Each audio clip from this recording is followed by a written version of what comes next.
1 जून 2013 दो भाइयों के बीच एक चैट चल रही थी। एक था यासीन भटकल, जो नेपाल की पहाड़ियों में कहीं छिपा हुआ था। दूसरा था उसका सगा भाई रियाज भटकल, जो कराची में पाकिस्तान की खुफिया एजेंसी ISI की पनाह में बैठा था। यासीन पूछता है, क्या पाकिस्तान में तुम्हें न्यूक्लियर बॉम्ब मिला? रियाज जवाब देता है, अभी तक तो नहीं, लेकिन अगर कायदे से ढूंढा जाए तो यहाँ अंडरवर्ल्ड में सब कुछ मिल सकता है। तो यासीन कहता है, ढूंढो उसे। हमारा अगला बड़ा अटैक भारत में गुजरात की सूरत पर होगा, और इस बार तबाही आम बमों से नहीं, न्यूक्लियर बॉम्ब से होगी। रियाज फिर कहता है, लेकिन भाई, अगर न्यूक्लियर अटैक किया तो उसमें हमारे मुसलमान भाई भी मारे जाएंगे, तबाही का दायरा बहुत बड़ा होगा।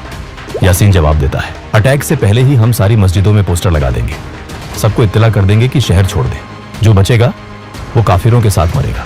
ये कोई हॉलीवुड की जासूसी फिल्म का डायलॉग नहीं था, ये एक असली इंटरसेप्टेड चैट। ये इरादा था इंडियन मुजाहिदीन के सबसे खूंखार आतंकी यासीन भटकल का, एक ऐसा मास्टरमाइंड जिसके सिर पर भारत सरकार ने 35 लाख रुपए का इनाम रखा था। उस दौर में ऐसे खतरनाक स्लीपर सेल आतंकियों को ट्रैक करके पकड़ने का सक्सेस रेट महज 13.6% था। बाकी के 86.4% आतंकी सिस्टम की खामियों का फायदा उठाकर हमेशा के लिए गायब हो जाते थे। यासीन भी उसी 86.4% का हिस्सा बन चुका था। 2005 से 2012 के बीच भारत के 12 अलग अलग राज्यों में 17 बड़े बम धमाके हुए, 220 से ज्यादा बेगुनाह लोग मारे गए, और इन सबके पीछे दिमाग सिर्फ एक ही इंसान का था, यासीन भटकल। 2011 से वो पूरी तरह फरार था। वो अपना हुलिया और पहचान बदलने में इतना माहिर था कि भारत की किसी भी एजेंसी के पास उसकी कोई भी लेटेस्ट या साफ तस्वीर तक नहीं थी। लेकिन 2013 में भारत की खुफिया एजेंसियों ने एक ऐसा अंडरकवर ऑपरेशन लॉन्च किया जिसने इस भूत को नेपाल की वादियों से जिंदा खींच निकाला।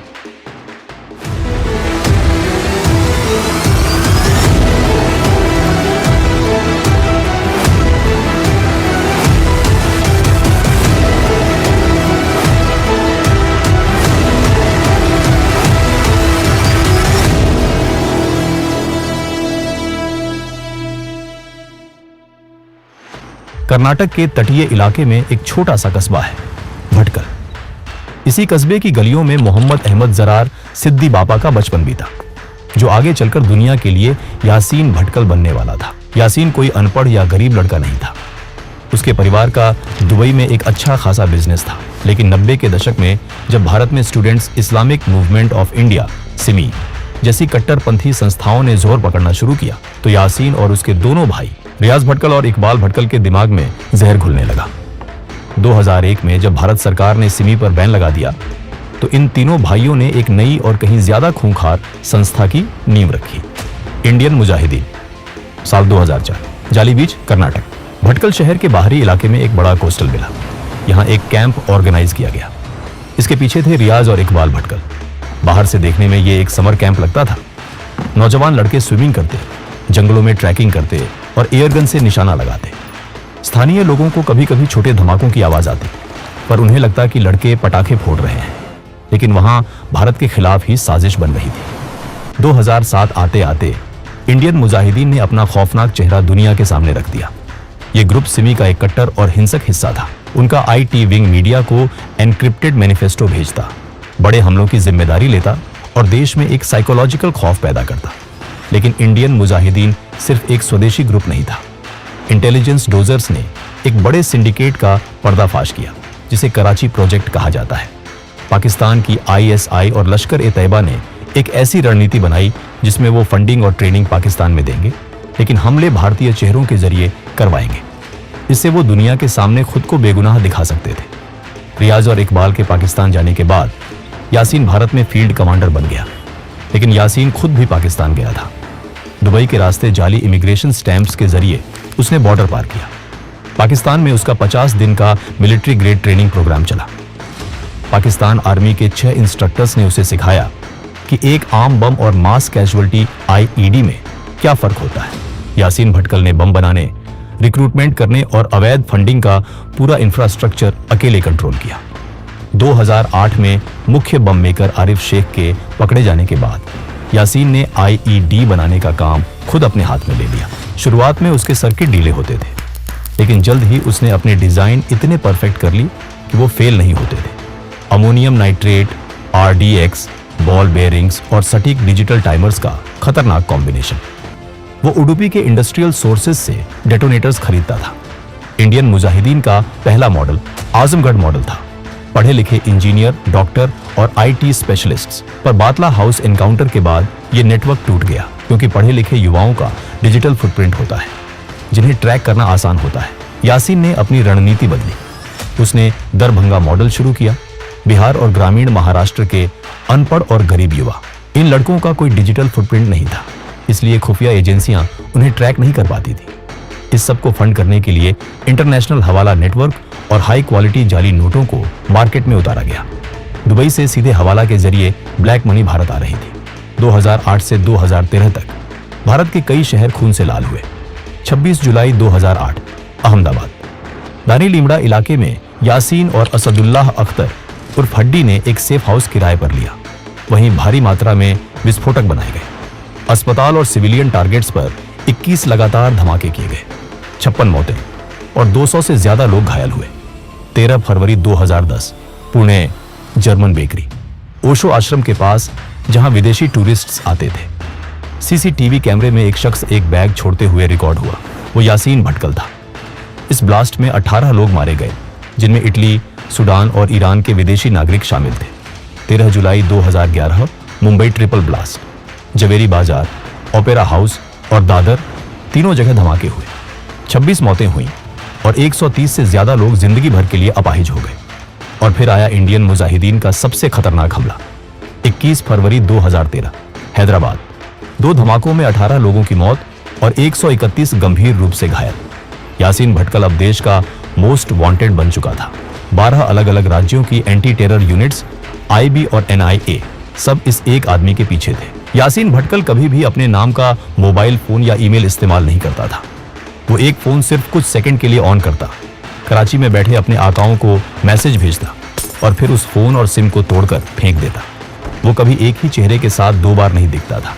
कभी पूरी दाढ़ी, कभी फ्रेंच कट, कभी क्लीन शेव, हर बार एक नई पहचान। हालांकि यासीन भटकल 2009 में एक बार कोलकाता पुलिस के हत्थे चढ़ चुका था। कोलकाता में उसे नकली नोटों की तस्करी के शक में गिरफ्तार किया गया था। कोलकाता पुलिस को भनक तक नहीं लगी कि उनके लॉकअप में भारत का मोस्ट वांटेड आतंकी बंद है। कुछ ही दिनों में उसे जमानत मिल गई और वो मुस्कुराता हुआ पुलिस स्टेशन से बाहर निकल गया। इसके बाद यासीन भारत से गायब हो गया। वो सीधा नेपाल के रास्ते पाकिस्तान भागने की फिराक में था। 13 अगस्त 2013 पटना में मौजूद स्पेशल ऑपरेशंस ग्रुप एसओजी के हेडक्वार्टर में एक बहुत ही सीरियस और हाई लेवल मीटिंग चल रही थी। कमरे के अंदर इंटेलिजेंस ब्यूरो आईबी के जॉइंट डायरेक्टर और एसओजी के टॉप डिप्यूटीज मौजूद थे। सबका फोकस सिर्फ एक ही चीज पर था, यासीन के न्यूक्लियर बॉम्ब वाले इंटरसेप्टेड मैसेज का क्या मतलब है। क्या वाकई इंडियन मुजाहिदीन भारत में कुछ बड़ा करने वाला है? तभी एसओजी के टीम लीडर का एनक्रिप्टेड फोन वाइब्रेट होता है। स्क्रीन पर एक अनजान नंबर था। ये कॉल नेपाल में बैठे उनके एक इन्फॉर्मर का था। सर, जो फोटोग्राफ आईबी ने पिछले साल भेजी थी, वैसा ही एक शख्स नेपाल के पोखरा में दिखा है। पूरी बात बताओ, तुम श्योर हो? वो अपना हुलिया गिरगिट की तरह बदलता है। सर, फोटो में उसके लंबे बाल और दाढ़ी हैं, लेकिन जो आदमी मैंने देखा है वो क्लीन शेव है। उसके बाल एकदम छोटे हैं, लेकिन सर उसकी आंखें बिल्कुल उसी शख्स से मिलती हैं। वो सस्पेक्ट पोखरा में डॉक्टर यूसुफ नाम से एक यूनानी डॉक्टर बनकर रह रहा है। ये सुनते ही एसओजी टीम अलर्ट हो गई। यूनानी डॉक्टर यूसुफ, ये वो फेक आइडेंटिटी थी जिसका इस्तेमाल यासीन ने बिहार के दरभंगा में अपना आतंकी नेटवर्क खड़ा करने के लिए किया था। टीम लीडर तुरंत मीटिंग रूम में वापस आए और आईबी के जॉइंट डायरेक्टर को यह खबर दी। अब वक्त था दिल्ली हेडक्वार्टर से परमिशन लेने का। जॉइंट डायरेक्टर ने हॉटलाइन पर दिल्ली के DIB, director of intelligence bureau को फोन मिलाया। सर, हमारे पास एक कंफर्म लीड है। यासीन नेपाल के पोखरा में छिपा है। हमें तुरंत एक टीम नेपाल भेजनी होगी। लेकिन हमारी रिपोर्ट्स के मुताबिक यासीन इस वक्त नेपाल या भारत में है ही नहीं। वो कराची में अपने भाइयों के साथ ऐश कर रहा है। दिल्ली के बड़े अफसर किसी भी हालत में नेपाल में कोई अंडर कवर ऑपरेशन करने की परमिशन नहीं देना चाहते थे। इसका कारण साफ था, अगर ये ऑपरेशन फेल हुआ या उन्होंने किसी गलत आदमी को उठा लिया तो इंटरनेशनल लेवल पर भारत और नेपाल के बीच भारी डिप्लोमेटिक बवाल मच सकता था। दिल्ली से ना सुनने के बाद मीटिंग रूम में सन्नाटा छा गया। लगा जैसे भारत एक बार फिर अपने सबसे बड़े दुश्मन को अपने हाथ से जाने देगा। लेकिन एसओजी लीडर हार मानने वालों में से नहीं थे। मीटिंग के बाद वो सीधे जॉइंट डायरेक्टर के केबिन में गए। सर, ये चांस हम मिस नहीं कर सकते। मेरा सोर्स पुख्ता है, अगर आज हमने उसे छोड़ दिया तो कल और बम फटेंगे और खून हमारे हाथों पर होगा। जॉइंट डायरेक्टर ने कुछ देर सोचा। एक तरफ दिल्ली का ऑर्डर था और दूसरी तरफ देश की सुरक्षा। आखिरकार उन्होंने एक ऐसा फैसला लिया जो उनकी पूरी नौकरी दांव पर लगा सकता था। ठीक है, हम अनऑफिशियल तरीके से जाएंगे। तुम सबको अपना रूप बदलना होगा। कोई सरकारी आईडी नहीं, कोई वेपन नहीं, कोई पुलिस कार्ड नहीं। तुम टूरिस्ट बनकर नेपाल जाओगे। अगर तुम वहां पकड़े गए तो नेपाल की जेल में सड़ोगे। एसओजी लीडर ने 5 लोगों की एक बेहद चुनिंदा अंडरकवर टीम बनाई, लेकिन ऑपरेशन शुरू करने से पहले ही एक बड़ी दीवार सामने खड़ी हो गई। पैसा। क्योंकि ये एक अनऑफिशियल ऑपरेशन था, इसलिए सरकार की तरफ से कोई सीक्रेट फंड सैंक्शन नहीं हुआ था। सरकारी पैसा आने में हफ्तों लग जाते, तो एसओजी टीम लीडर ने अपनी जेब से पैसे लगाए। उन्होंने अपने एक करीबी दोस्त से 40,000 रुपए उधार लिए। इन्हीं उधार के पैसों से नेपाल के इंटरनेशनल रोमिंग वाले सिम कार्ड्स खरीदे गए, गाड़ियां बुक की गई और इन्फॉर्मर को देने के लिए लॉजिस्टिक्स का खर्चा निकाला गया।